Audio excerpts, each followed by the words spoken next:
Misal saya tertidur, bangun jam 5.30. Habis itu saya bilang, aku puasa lah hari ini. Boleh apa tak boleh? Tak ada niat. Tidur. Lalu kemudian bangun 6.06. Tanya, ada lauk bu? Enggak ada. Kalau gitu ambo puasolah. Bismillahirrahmanirrahim. Assalamualaikum warahmatullahi wabarakatuh. Alhamdulillah. Allahumma salli ala Sayyidina Muhammad wa ala ali Sayyidina Muhammad. Semoga kita semua selalu dalam rahmat Allah subhanahu wa ta'ala. Amin ya rabbal alamin. Yang saya hormati ibu-ibu, ustazah-ustazah, guru-guru yang mendidik calon-calon pemimpin masa depan insyaallah. Amin ya rabbal alamin. Ini sahabat-sahabat saya. Karena saya takut di ruangan ini sendirian laki-laki, jadi bawa orang.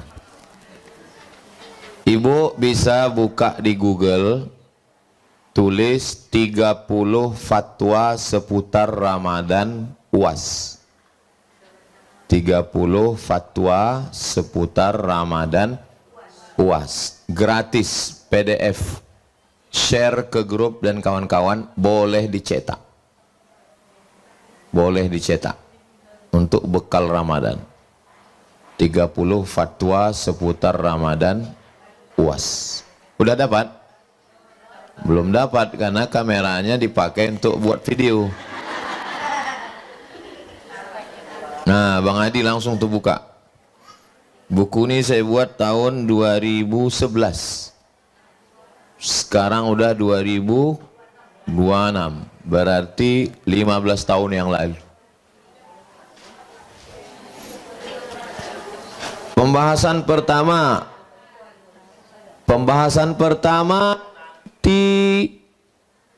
pada tanggal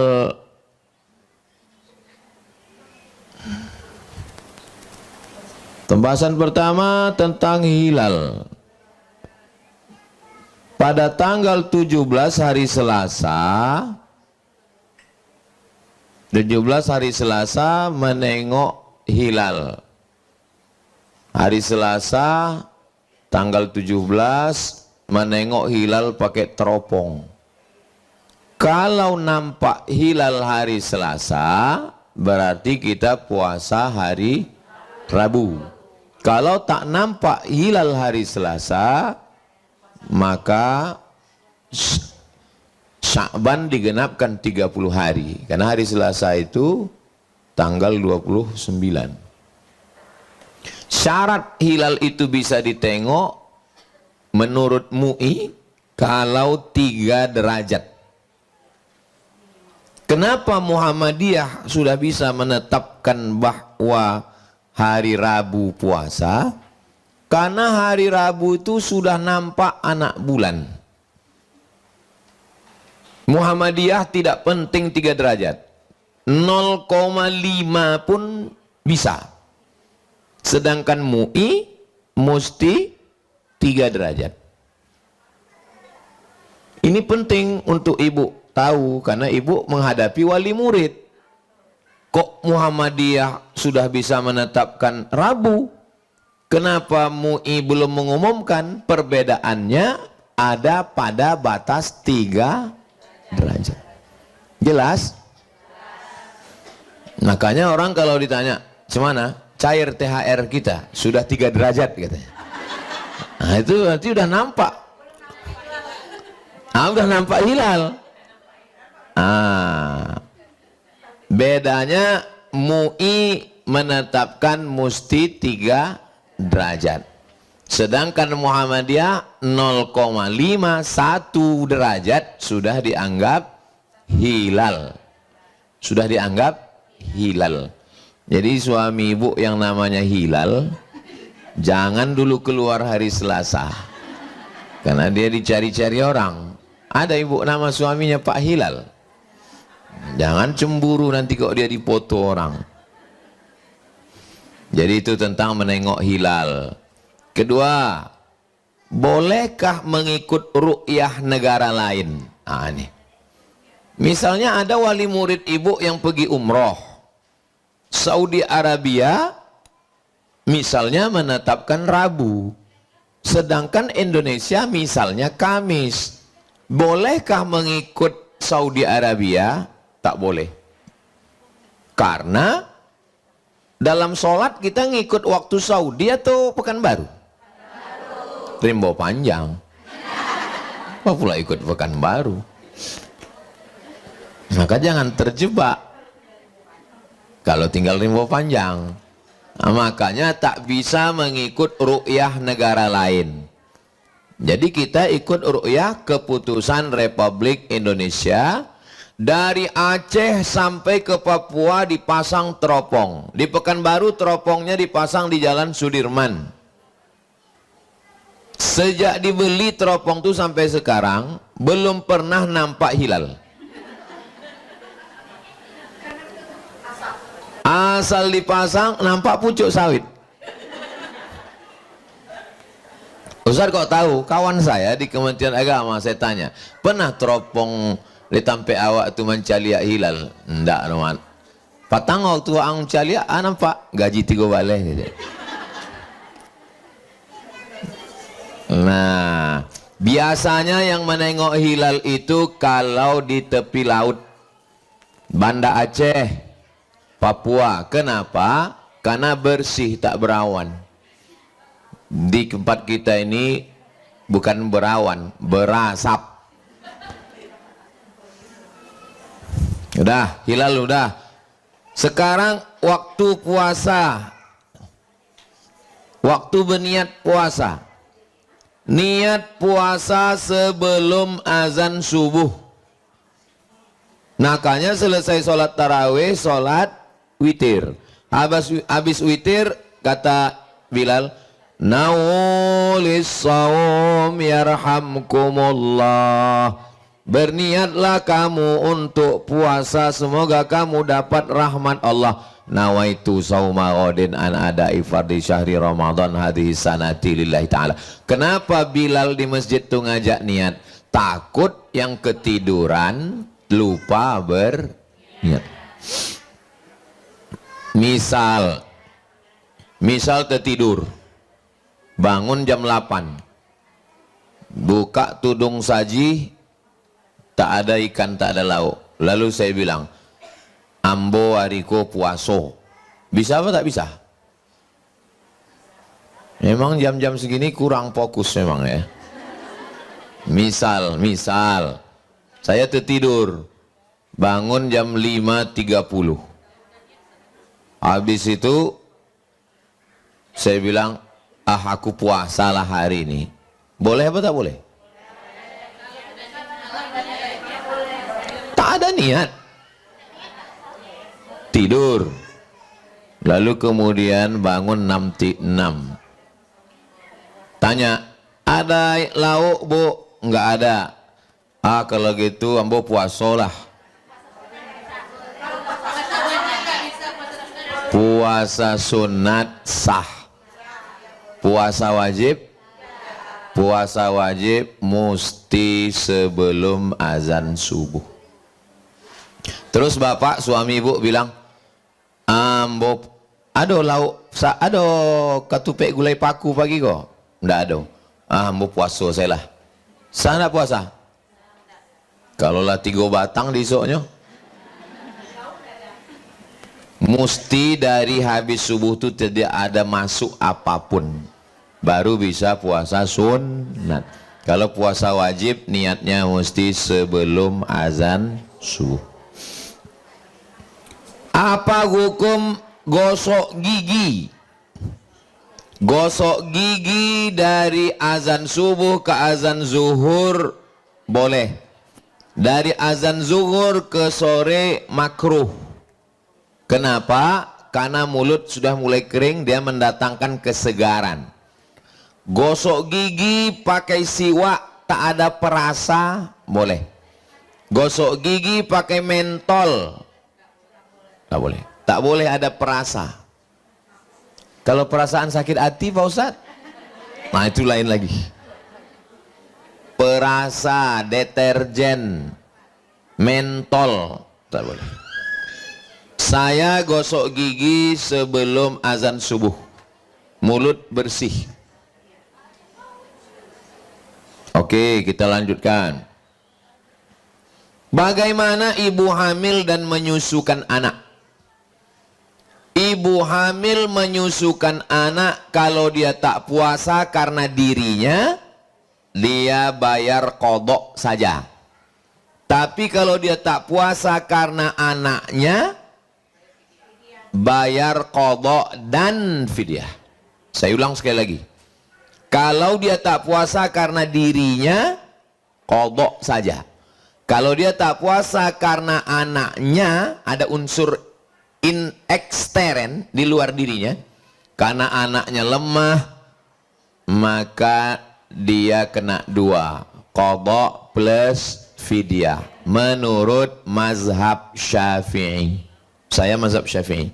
Kalau ada ustadz yang ceramah, kalau anaknya yang sakit, janinnya fidyah saja, bukan mazhab Syafi'i. Mazhab Syafi'i macam yang saya jelaskan tadi. Jelas? Yang tak jelas bisa ditonton ulang di channel Ustadz Abdul Somad Official. Subscribe, like, share, and comment. Berikutnya suntik dan obat tetes. Sakit mata, tetes, tidak batal. Sakit telinga, tetes, tidak batal. Suntik, suntik terbagi dua, suntik obat dan suntik vitamin. Kalau suntiknya suntik UV tidak batal, tapi kalau infus batal, karena infus menyegarkan, vitamin. Keluar dari kantor TK segar, rupanya 2 botol infus, batal. Jelas? Berikutnya kumur-kumur. Kumur-kumur hanya memasukkan air, tak apa-apa. Tapi kalau mubalaghah batal. Mubalaghah melampau. Melampau masukkan air, batal. Ustadz, kumur-kumur boleh nggak? Boleh, nggak batal. Tapi kumur-kumurnya pakai TS, batal. Kenapa? Sikit banyak masuk gula-gula itu ke dalam.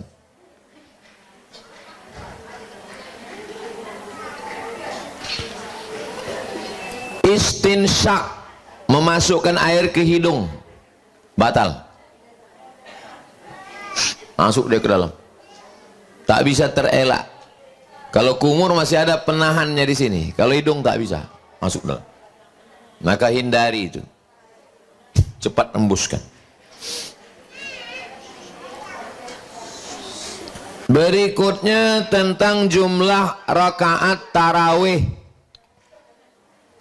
Jumlah rakaat tarawih 23 rakaat. 20 tarawih, 3 witir. Dilaksanakan oleh Umar bin Khattab bersama sahabat Nabi. Muhammadiyah pakai 8 tarawih tambah 3 witir, 13. 8 tambah 3, 11. Saya sebetulnya mau ngetes, ibu ini masih sadar nggak? Kenapa bisa beda? Kalau ayatnya panjang, rokaatnya seketek. Kalau ayatnya pendek, rokaatnya banyak. Begitu kaedahnya. Pada masa Umar bin Abdul Aziz, rakaat tarawih 36. 36. Kenapa? Ayatnya pendek. Datang orang Indonesia dikombinasikannya antara dua. Rokaatnya ketek, ayatnya pendek. Dapat dua-duanya. Jelas? Itu asal tarawih. Kalau habis salam duduk istirahat namanya tarwihah. Habis salam duduk istirahat namanya tarwihah. Habis istirahat duduk istirahat namanya tarwihah. 3 kali tarwihah bahasa Arabnya tarawih. Tarawih artinya duduk istirahat. Kenapa duduk istirahat? Karena ayatnya panjang jadi duduk istirahat. Itu makna sholat tarawih. Sholat pakai duduk istirahat. Jadi kalau ada sholat tarawih pumpang pumpang pumpang, itu bukan sembahyang tarawih. Itu namanya sembahyang apa namanya. Berikutnya tentang perempuan pergi ke masjid. Mudah-mudahan nanti kita sampai ke Masjid Nabawi melaksanakan umroh. Ongkos tanggung masing-masing. Iko awak mengaduk ke kiblat. Di sebelah kiri Masjid Nabawi ini ada 3 pintu. Pintu yang pertama namanya Babul Baqi, karena mengharap ke arah pemakaman Baqi.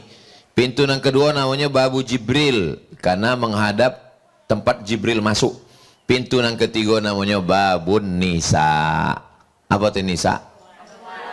Pertanyaannya, masuk akalkah ada pintunya orang yang nggak ada? Apakah mungkin ada pintunya orang yang nggak ada? Itu menunjukkan bahwa Babun Nisa ada perempuan sholat di masjid. Ada perempuan sholat di masjid, tapi dengan syarat dan ketentuan berlaku. Jangan ke masjid pakai celana legging. Banyak imam masuk ke paret. Jangan ke masjid pakai parfum yang melampau sampai hilang bacaan imam di muka mencium. Katanya. Jangan ke masjid bersolek-solek. Sebelah hijau, sebelah biru. Jangan ke masjid cekik-kikikan di balik tirai. Ke masjid untuk sholat berjamaah, sholat tarawih, sholat witir, tadarus, balik ke rumah. Anak gadis dikawal baik-baik supaya jangan terjadi asmara subuh. Berikutnya zikir antara sholat tarawih. Assalamualaikum warahmatullahi wabarakatuh. Assalamualaikum warahmatullahi wabarakatuh. Berzikir Subhanal Malikil Ma'bud, Subhanal Malikil Mawjud.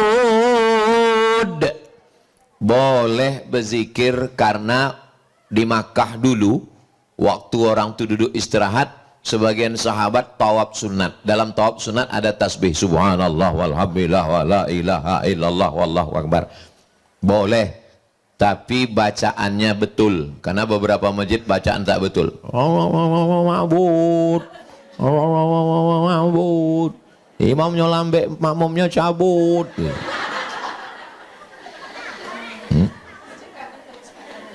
Ditutup dengan sholawat, boleh, karena sholawat zikir. Allahumma salli ala sayyidina Muhammad. Bagus. Tapi banyak sholawat kadang tak betul. Allahu alaihi, Allahu alaihi. Bagus, tak usah berselawat.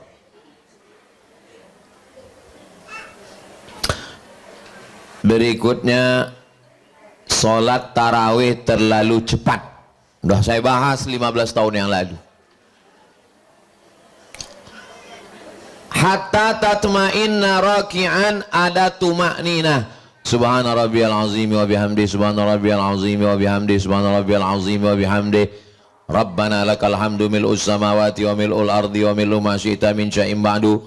Subhana rabbiyal a'la wa bihamdi, subhana rabbiyal a'la wa bihamdi, subhana rabbiyal a'la wa bihamdi. Rabbi firli warhamni wajburni warfa'ni warzuqni wahdini wa'afini wa'afani. Namanya tumak nina. Tup tup tup tup tup tup. batal karena tidak ada tumak nina.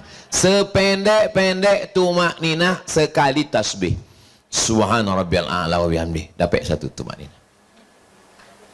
Tapi kalau kening menempel macam stempel TK, tak sah sholat tarawih.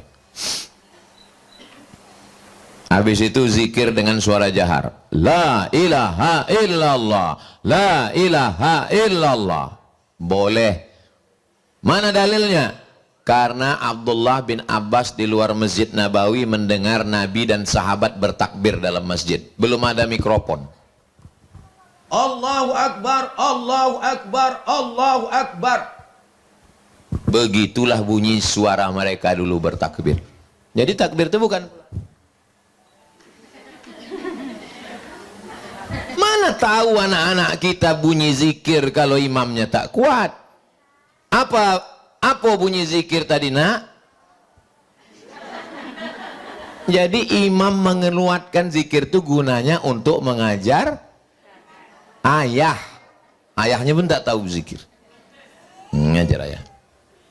Dah bersalaman selesai sholat, assalamualaikum warahmatullah, assalamualaikum warahmatullah. Sehat Pak Haji? Masya Allah sehat Pak. Masya Allah sehat Bang Adi. Masya Allah. Kalau sebelum sholat tadi dia belum salaman, bersalaman selesai sholat itu sunnah. Kalau sebelum sholat tadi dia sudah salaman, habis sholat dia salaman lagi, maka hukumnya mubah. Saya ulang lagi, masuk masjid sholat, habis itu dia salaman sama orang, apa hukumnya? Sunnah. Masuk masjid salaman sama orang, habis sholat salaman lagi, apa hukumnya? Mubah. Yang tak boleh itu sedang sholat salaman. Sehat Pak Haji? Cinta banget. Batal sholatnya. Lanjut. Mengangkat tangan waktu berdoa. Allahumma innaka afuun karimun tuhibbul afwa fa'fu anna ya karim. Hukum mengangkat tangan ketika berdoa sunnah. Cara mengangkat tangan 3. 1, tapaknya ke langit. 2, tapaknya ke muka. 3, bawahnya ke atas. Begini atau begini? Waktu doa tulak balo, Allahumma dafa'an al-ghala wal waba wal fahsya, menolak bala, menolak balo, tolak tsunami, tolak bala. Yang ada tolak bala, tak ada tolak jeruk, maka boleh dimakan jeruk. Tolak bala. Adapun tangannya terbuka dengan tertutup sama. Yang terbuka, yang tertutup sama. Bukan berarti yang terbuka gini, kau jangan terbuka, doa kau keluar dari tengah. Tidak. Masalah menyapu muka, subhana rabbika rabbil izzati amma yasifun wa salamun alal mursalin walhamdulillahi rabbil alamin. Sunnah hukumnya menyapu muka. Sebab apa? Sebab waktu awak berdoa barokah turun ke tangan awak.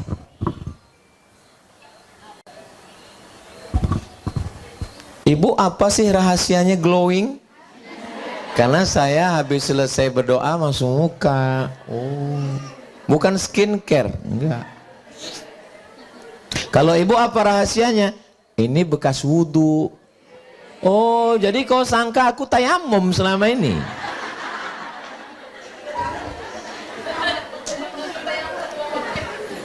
Nah, nanti ibu kalau nggak ingat, Perteka dicetak buku ini bagi kawan-kawan. Doa kunut. Doa kunut ada 3. Doa kunut yang pertama kunut subuh. Doa kunut yang kedua, kunut nazilah tulak balo. Doa kunut yang ketiga, kunut witir. Berapa kunut? 3. Pertama, kunut subuh. Kedua, kunut tolak bala. Yang ketiga, kunut witir. Jadi nanti kalau imam berkunut witir, awak tinggal angkat tangan, ucapkan amin. Allahumma hdina fi man hadait, wa afina fi man afait. Perempuan tak bersuara.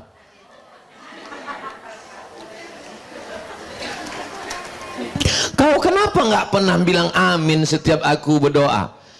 Karena aku sudah dapat. Hah? Rupanya nama lakinya Pak Amin. Setiap berdoa dia, sayang katanya. Sayang, rupanya bilang amin. Tadi tamu yang datang tadi dari Malaysia namanya Pak Amin. Pembahasan berikutnya, 2 kali witir dalam semalam. Sallu sunnatal witri salasa raka'atin asabakumullah. Witirnya di masjid. Habis itu balik ke rumah jago malam tarawih. Habis tarawih witirnya lagi. La witrani, tak boleh 2 kali witir semalam. Witir artinya ganjil. 3 setelah tarawih, 3 setelah tahajud. 3 tambah 3? Bukan witir. Maka kalau mau pilih witir habis tarawih. Siapa yang sholat tarawih ikut witir dengan imam dapat pahala macam sholat sepanjang malam. Nanti bangun malam tarawih saja, jangan witir lagi. Tahajud saja, jangan witir lagi. Tapi kami tadi udah sholat witir. Boleh sholat tahajud walaupun sudah witir. Oke, kita lanjutkan lagi. Melafalkan niat. Usolli sunnatat tarawih rakaataini lillahi ta'ala. Itu di dalam sholat atau di luar sholat? Di luar sholat. Kapan kita baru mulai sholat? Ketika mulut menyebut A. Itulah sholat. Akabah. Bukan, itu sholat. Ketika mulut menyebut mulai A, itu baru mulai sholat. Allahu Akbar, itu baru sholat. Jadi kalau ada orang bertanya, boleh kita melafazkan niat Pak Ustadz? Enggak ada hubungan sama sholat. Karena dia misalnya orang sebelum sholat disebutnya kantui lah. Dia nggak ada hubungan sama sholat. Karena tidak, yang membatalkan sholat itu kalau bercakap di dalam. Kalau sebelum sholat, lalu kenapa orang mengatakan usolli? Untuk menguatkan hatinya dalam 5 perkara. Sembayangnya sembayang apa? Zuhur. Sunat apa wajib? Wajib. Berapa rakaat? 4. Ada apa qadha? Ada. Jadi imam apa jadi makmum? 5 inilah isi usolli itu. Usolli fardhu zuhri arba'a raka'atin adaan makmuman lillahi ta'ala. Isi usolli itu 5. Kenapa pakai usolli? Karena kalau dia tak pakai usolli langsung takbir Allahu Akbar, berkato-kato dalam hati, zuhur apa asar, maghrib apa isya, sunan apa wajib. Untuk menolak was-was maka dia pakai usolli. Tapi Muhammadiyah tak pakai usolli. Ya karena kata dia hati udah kuat, ngapain pakai usolli? Ustadz pakai usolli, kadang-kadang pakai usolli, kadang-kadang tidak. Kalau hati saya sedang tenang, kuat di dalam, tak pakai usolli. Tapi kalau lagi kacau balau, menengok bangunan belum selesai, ya usolli. Usolli fardhu zuhri arba'a raka'atin adaan makmuman lillahi ta'ala. Allahu Akbar. Ibu yang tak pakai usolli angkat tangan. Yang pakai usolli. Nggak usah dipermasalahkan mau usoli tak usoli. Yang penting sembahyang. Kelahi antara usoli tak usoli. Rupa-rupanya dua-duanya tak sembahyang.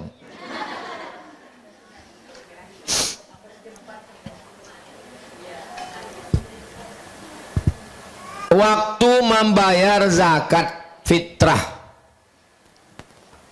kepada jamaah sekitar Jalan Kamboja, harap membayar zakat fitrah seminggu sebelum Idul Fitri, karena malam Idul Fitri kami tidak membagi lagi karena kami mau mencari baju raya ke Mall SKA, kata pengurus. Sebetulnya wajib membayar zakat fitrah ini kapan? Wajib membayar zakat fitrah begitu tenggelam matahari petang Ramadan. Tenggelam matahari jam 6.30 petang Ramadan, azan maghrib, disitulah wajibnya membayar sampai khotib naik mimbar besok. Jadi kalau maghrib sekarang 6.30, khotib naik mimbar 7.30, wajib membayar zakat fitrah itu hanya 14 jam. 6.30, 7.30, hanya 13 jam. Misalnya ibu punya suami meninggal asar, nggak ada orang yang bilang nauzubillah. Meninggal asar hari terakhir Ramadan. Pertanyaannya, wajibkah dia bayar zakat fitrah? Kenapa tak wajib? Karena dia tidak hidup dalam 13 jam itu. Ibu mengandung anak, alhamdulillah. Anaknya lahir sesudah khotib naik mimbar. Naik khotib ke atas mimbar, lalu kata si khotib, Allahu Akbar. Lahir anaknya. Dikasih nama anaknya Fitri. Karena lahir Idul Fitri. Pertanyaannya, wajibkah anak ini bayar zakat fitrah? Tidak. Karena dia tidak ada di dunia ini dalam 13 jam itu. Nyambung tak nyambung? 13 jam dari azan maghrib ke khotib naik mimbar.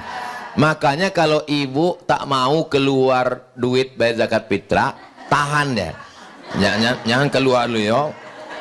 Bang keluar sesudah open house yo. Jadi kalau ada orang bayar zakat fitrah seminggu sebelum Idul Fitri, hukumnya mubah, bukan hukumnya mubah.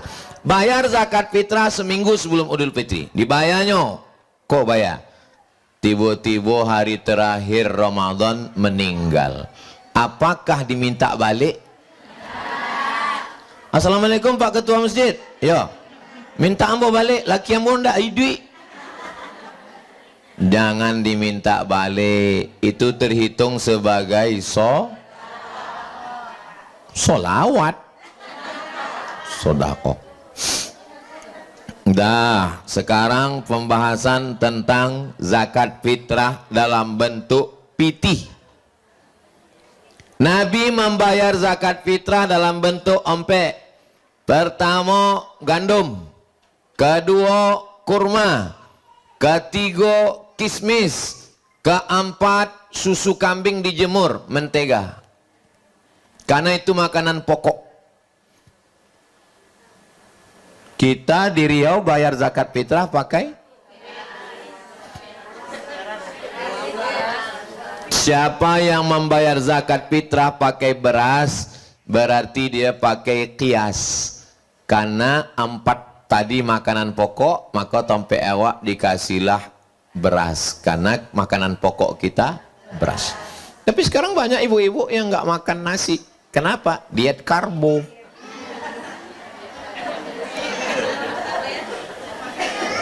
Orang Papua makan papeda, sagu, disiram pakai air panas, pakai sumpit.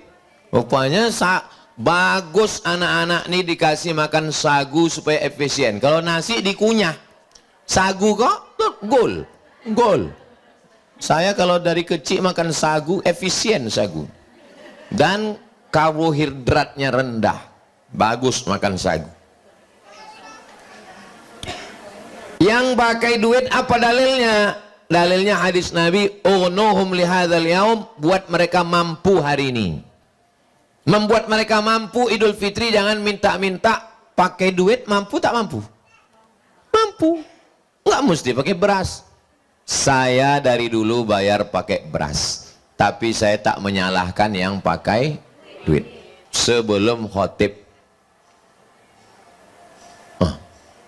Pakai nyanyi pula tukang-tukang.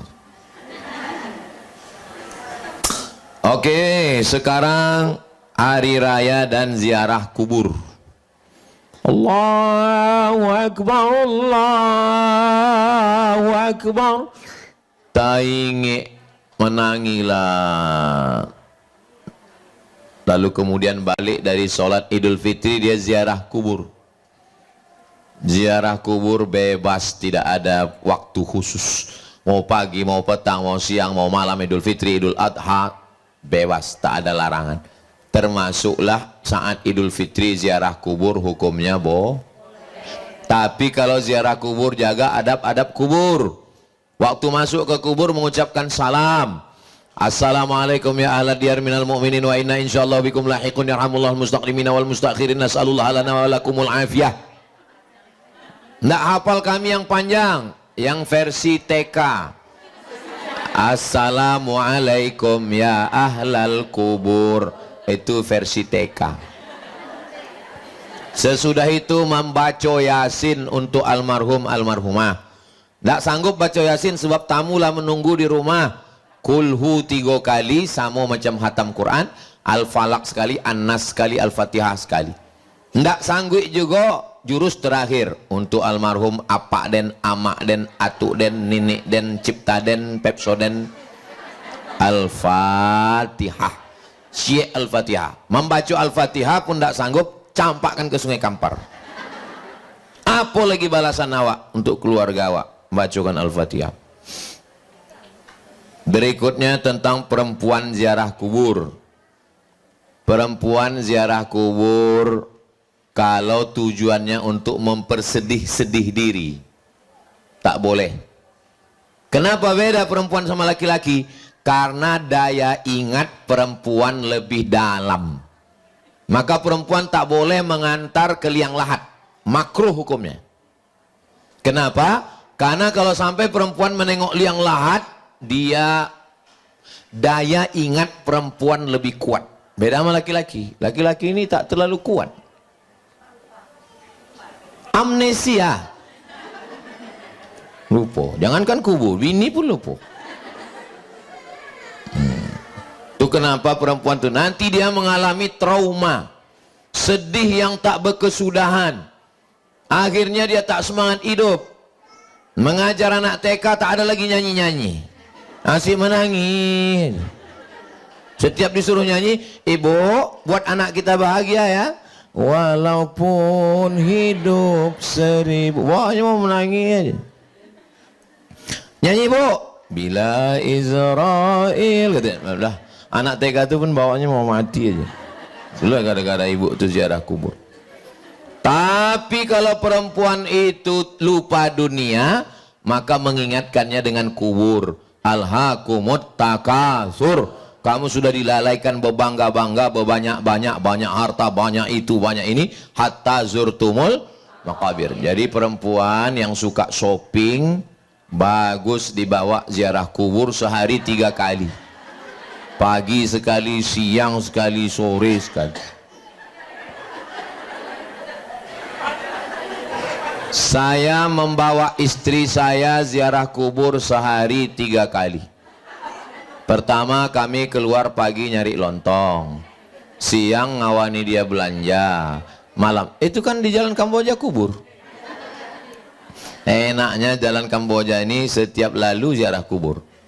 Setiap lewat di jalan Kamboja, nanti ibu lalu balik, jangan lupa assalamualaikum ya ahla diyar minal mu'minin wa inna insyaallah bikum lahiqun yarhamullahu mustaqdimina wal mustakhirin nas'alullah lana wa lakumul afiyah. Terus kata orang yang kubur, yang untuk anak TK kata dia, assalamualaikum ya ahlal kubur. Oke, habis. Terakhir. Hebatnya kita ini. Duduk sejenak, hatam satu buku. 30 fatwa seputar Ramadan. Terakhir masalah yang ke-30. Puasa 6. Puasa 6. Ibu kan punya utang 7 hari kemarin. Puasa 6 niatnya qadha. Saya niat puasa qadha besok 1 hari lillahi ta'ala. Puasa dia 6 hari, C 2, 3, 4, 5, 6, maka dia dapat 2. Puasa qadha-nya lunas 6 hari dan dapat pahala puasa sunat Syawal. Jadi ibu niatnya puasa qadha. Niatnya puasa qadha. Otomatis ibu bisa dapat 3. Qadha-nya dapat, puasa 6 dapat. Kalau kebetulan dilaksanakan hari Senin Kamis dapat puasa Senin Kamis. Bisa dapat 4. Kok bisa 4? Qadha dapat, puasa Syawal dapat, puasa Senin Kamis dapat, dilaksanakan tanggal 13, 14, 15. Ayyamul Bait. Tapi niatnya tetap cie qadha saja. Kalau ibu puasa sunat tak dapat qadha. Tapi kalau puasa qadha dapat sunat. Jelas? Jangan kemana-mana, kita lanjutkan setelah yang satu ini. Itulah masalah yang umum dirasakan masyarakat. Kalau ada masalah-masalah dari ibu, kita akan bahas dalam tanya jawab insyaallah. Terima kasih. Menangkap puyuh di Bukit Selasih. Thank you dan terima kasih. Assalamualaikum warahmatullahi wabarakatuh. Kasih mikrofon Ilham. Silakan Bu.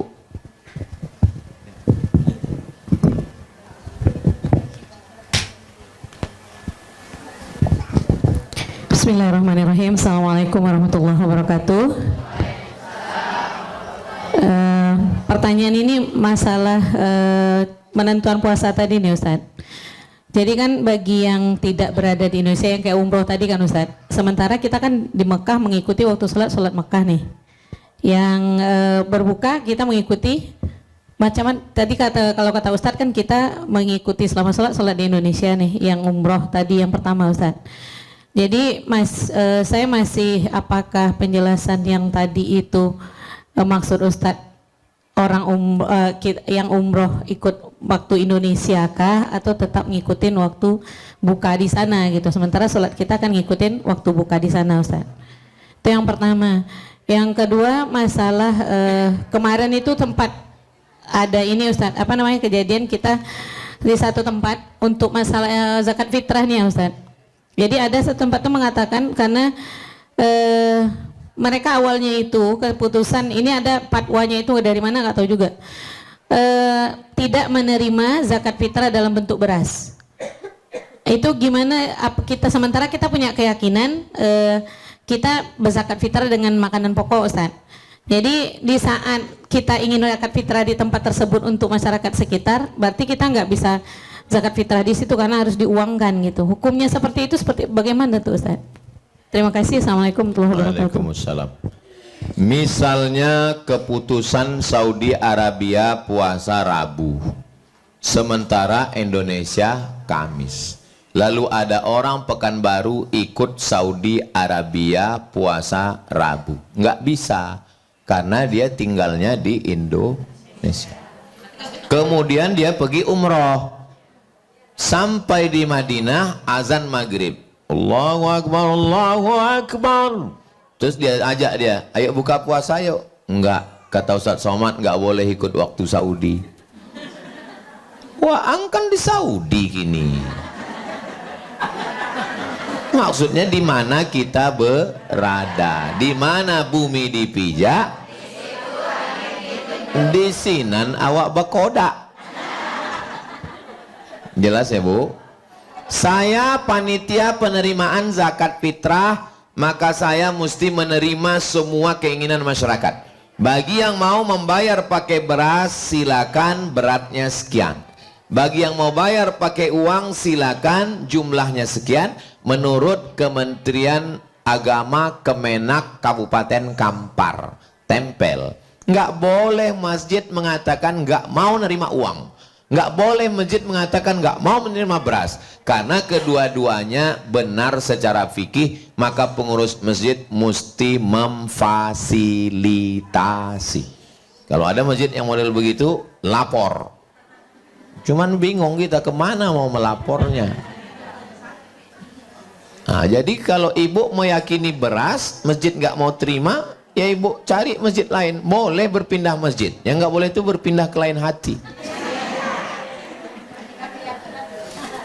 Beda keyakinan nggak boleh. Kau kenapa belum nikah juga? Beda keyakinan Pak Ustadz. Maksudnya beda agama? Enggak, aku yakin dia nggak yakin.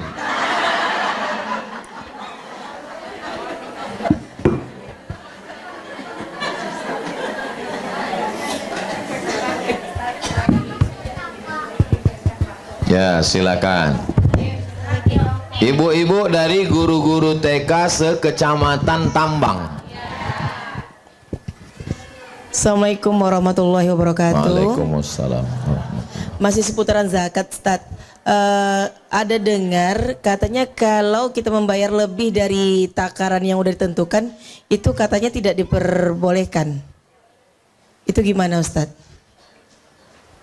Lebih dari takaran 2,5 kilo yang ditetapkan Kemenak, dia kasih 3 kilo, yang 2,5 wajib, yang 500 gram sodakoh. Atas nama sedekah. Saya membayar zakat fitrah dari sejak 2008 pulang ke Riau sampai 2025, saya bayar zakat fitrah 3 kilo.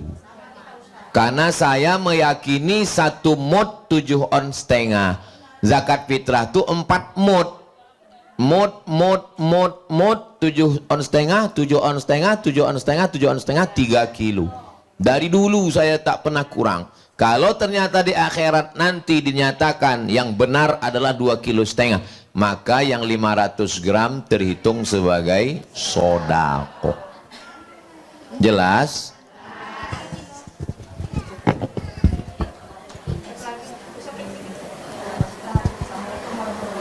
Waalaikumsalam warahmatullahi wabarakatuh.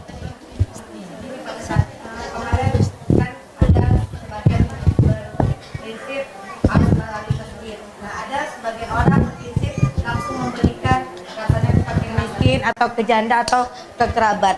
Nah, itu bagaimana hukumnya Pak Ustadz? Itu yang pertama.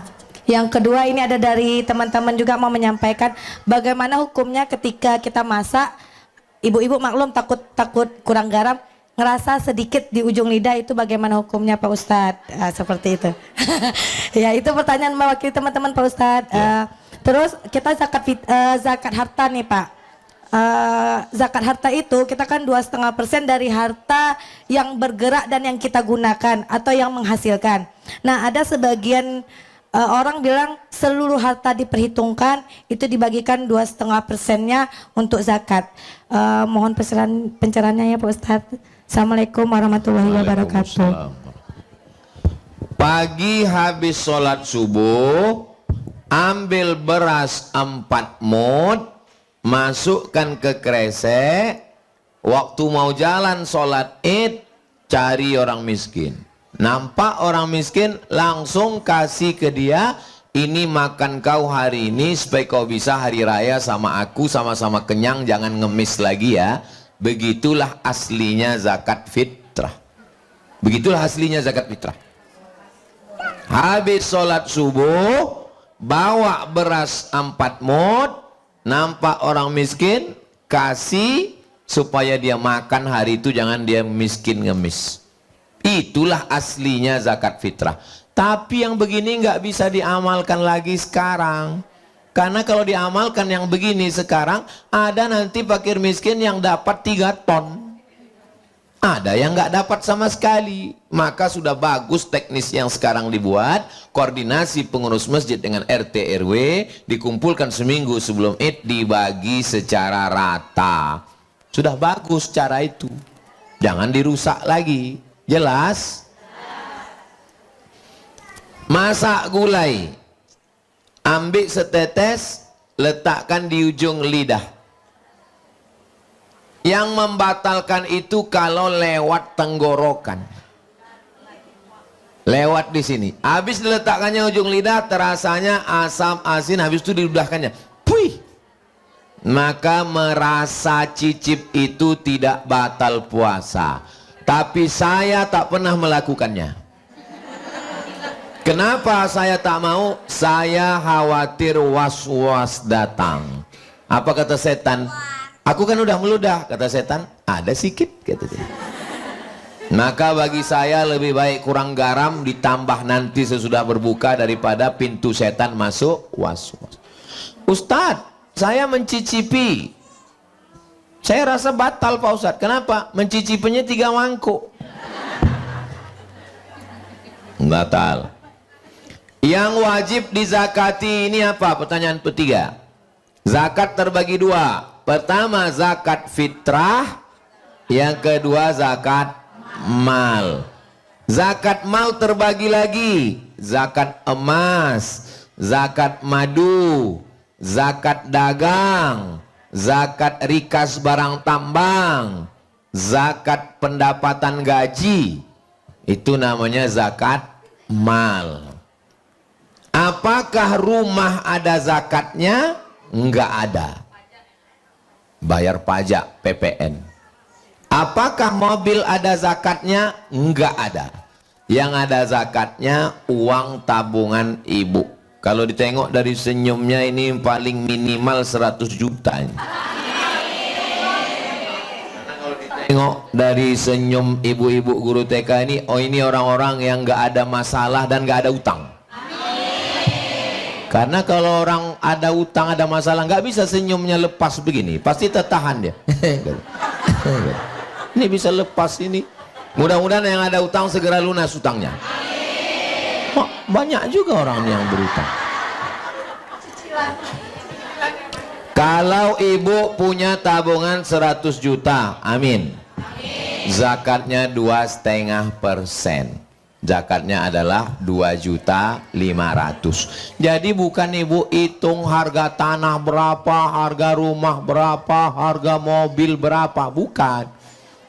Yang dizakati itu hanyalah emas, uang. Emas terbagi 2. 1 emas batangan, 1 emas perhiasan. Yang wajib dizakati emas batangan, beratnya 85 gram, 2,5%. Kalau emas perhiasan, masih fokus? Masih. Emas perhiasan caranya 2. 1, kumpulkan semua gelang, rantai, subang, anting, gigi emas. Kumpulkan semua, keluarkan sekali seumur hidup. Sekali seumur hidup. Ini cara pertama. Ini cara pertama.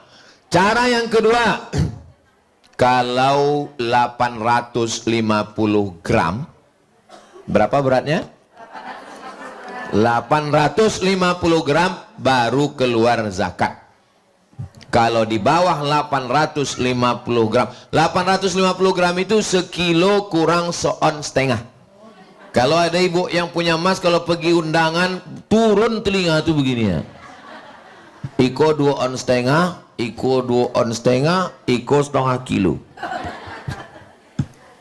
Jadi saya anjurkan bagi ibu yang emasnya di bawah 850 gram, kumpulkan semua, keluarkan sekali seumur hidup. Tapi bagi ibu yang punya emas perhiasan di atas 850 gram, keluarnya tiap tahun dikeluarkan 2,5%. Emas sekarang 1 gram 2 juta. Kalau sekilo berarti 2 miliar. Kalau 1 miliar zakatnya 25 juta. Kalau 2 miliar berarti 50 juta. Jelas? Dah 3 pertanyaan dari ibu. Apa lagi bu?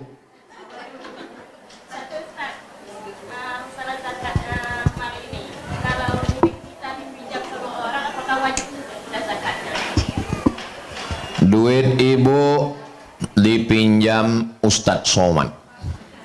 Yang membayar zakatnya ibu atau Ustaz Somad? Pemilik. Siapa pemilik uang? Ibu. Maka orang yang meminjamkan duit ruginya 2 kali. Membayar zakatnya awak, memikirkan bilonyo membayar awak, poneng kepala awak. Kalau kawan minjam duit, ndak awak kasih minjam, hilang kawan. Kalau kawan awak minjam duit, ndak awak kasih minjam, hilang kawan. Tapi kalau awak kasih pinjam duit, hilang kawan. Melawannya kawan.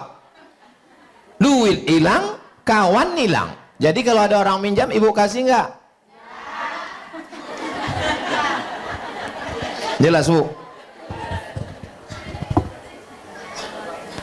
Sampai jam berapa kita ini Pak Ilham?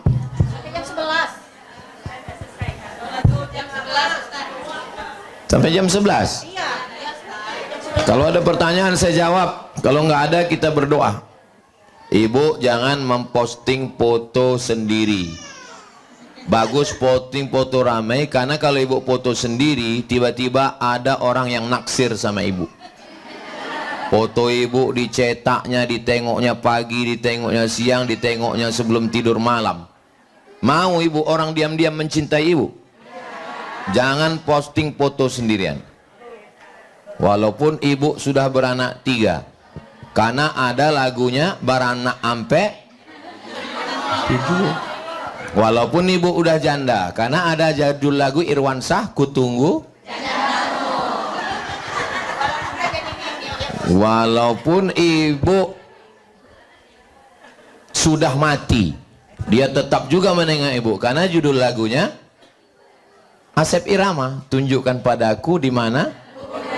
Hafal semua. Ya Bu, silakan. Mudah-mudahan ibu semua diberikan kesehatan. Karena pemimpin masa depan itu ibulah yang membentuk dia di TK. Mudah-mudahan ibu punya kesabaran. Saya kalau disuruh ceramah di stadion sanggup. Kalau disuruh tablik akbar di gor, insya Allah sanggup. Tapi saya pernah disuruh ceramah ke anak TK. 5 menit saya ceramah, tak ada anak itu yang peduli. Sampai akhirnya saya merasa ini kalau kuteruskan ini hilang harga diriku. Akhirnya saya panggillah guru TK. Ibu guru, bisa bantu saya? Naiklah guru TK itu ke atas pentas. Tepuk anak soleh, sayang papa. Habis itu saya tengok, kalau tahu condo itu lo ambon opuk itu. Allah cuma mau ngasih tahu Abdul Somad, tidak semua bisa kau lakukan. Kau boleh dokter spesialis, kau boleh jenderal, tapi untuk mendidik anak ini maka adalah ibu-ibu guru TK. Kalau ada calon istri polis, polwan, yang satu lagi dokter, yang satu lagi guru TK, manalah yang dipilih orang? Guru TK. Karena guru TK ini lembut, penyayang. Beruntunglah suami-suami ibu sekalian.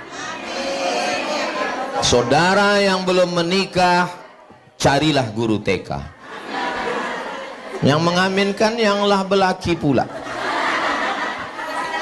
Astaghfirullahalazim, astaghfirullahalazim, astaghfirullahalazim alladzi la ilaha illa huwal hayyul qayyum wa atubu ilaih. A'udzu billahi minasy syaithanir rajim. Bismillahirrahmanirrahim. Alhamdulillahi rabbil alamin. Wassalatu wassalamu ala asyrafil anbiya'i wal mursalin wa ala alihi wa sahbihi ajma'in. Allahumma qawwi imanana, kuatkan iman kami ya Allah. Wa sahih ajsadana, sehatkan badan kami ya Allah. Waj'alna minal mukhlasin, jadikan kami orang yang ikhlas ya Allah. Rabbana hablana minas salihin, jadikan anak kami anak-anak yang soleh dan solehah ya Allah. Rabbana taqabbal minna a'malana, terimalah segala amal kami. Wa tub alaina, terimalah taubat kami. Rabbana taqabbal minna salatana wa siyamana wa qiyamana wa ruku'ana wa sujudana, terimalah salat kami, puasa kami, ruku' kami, sujud kami, tahajud kami, bacaan Quran kami. Terimalah segala perbuatan baik kami ya Allah. Allahumma ja'alna minal ladzina yastami'una al-qawla fayattabi'una ahsanah, jadikan kami orang yang mendengarkan nasihat baik lalu mengiringinya dengan amal yang baik. Allahumma anzilis sakinata fi qulubina, tanamkan sakinah ke dalam hati kami sehingga keluarga kami menjadi keluarga yang sakinah, mawaddah, warahmah. Allahumma kama jama'atana fi hadzal syahrul mubarak fajma'na ma'al habibil mustafa, sebagaimana engkau kumpulkan kami di bulan Sya'ban yang mulia, kumpulkan kami nanti bersama Rasulullah di surga. Rabbana atina fid dunya hasanah wa fil akhirati hasanah wa qina azabannar. Wa sallallahu ala sayyidina Muhammad wa ala alihi wa sahbihi wa sallam, walhamdulillahi rabbil alamin. Taqabbalallahu minkum minna wa minkum.